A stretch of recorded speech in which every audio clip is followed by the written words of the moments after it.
Yeah. A week ago this time, everybody was saying Dodger baseball, penthouse. Now some people are saying Dodger baseball, outhouse. Now, I don't know how they survived the loss of all this pitching, because this has really been a big setback. If we just start with the storylines with the Dodgers, this loss of Dustin May is huge. It's scary.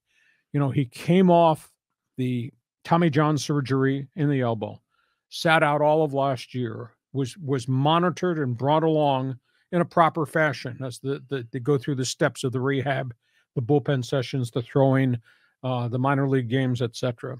Came roaring out of the gate. Fastball was in the upper 90s. Guy was dominant. 2.48 ERA coming off Tommy John surgery.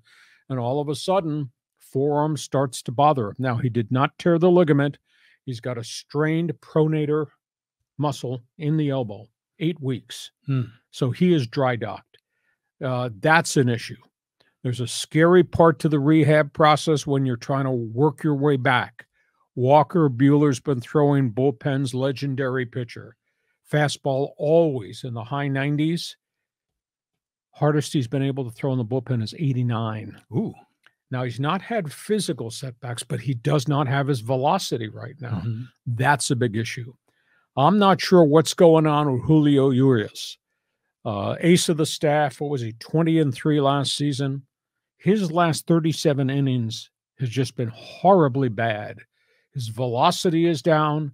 His control is down. He's given up home runs. And now he's gone on the injured list with a hamstring injury. But there's something not right with this guy, because he came flying out of the gate too, and he was pitching really, really well.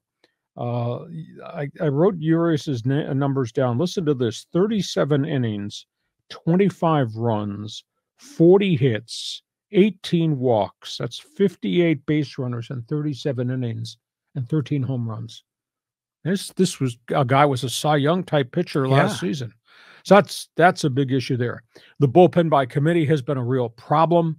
They continue to reach to try to find somebody. They just signed Ken Giles. Now, at one point, he was a top closer in the National League and the American League. Houston, Philly, Toronto, encountered arm problems. In essence, he's really been down for 2 years. He had a private showcase in Florida a couple of weeks ago. The Dodgers have signed him. He's at Oklahoma City. He'll probably be up. No, I don't know whether this Ken Giles is the Ken Giles we saw with the Astros, the Phillies, and the Blue Jays.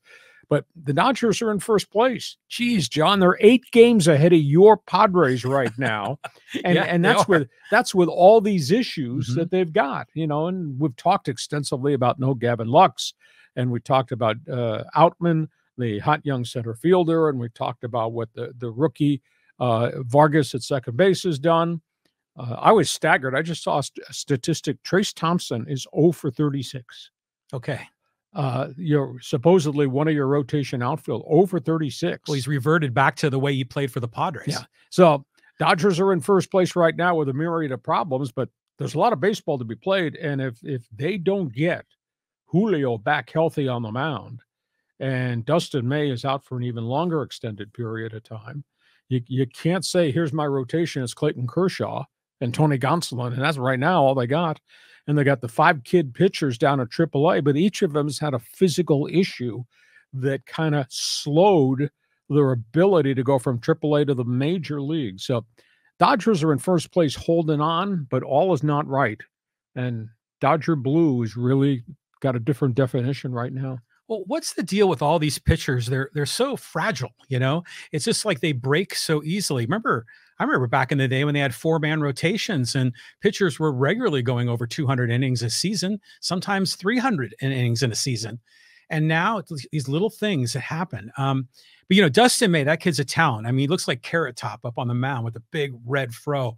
But, boy, he has that 2-seamer that can move like, I don't know, 12 inches left to right. It's incredible. So I mean, I hate that he's on the Dodgers, but I love watching him pitch. And the same thing with Buehler. That ball, I mean, the spin rate, the way that ball just jumps, like it hits another gear halfway, you know, to the plate. I mean, there's some really talented guys there.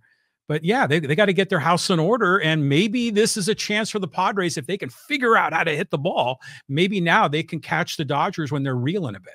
A lot of baseball to be played. We'll see which one stays atop, which one makes the chase towards first place.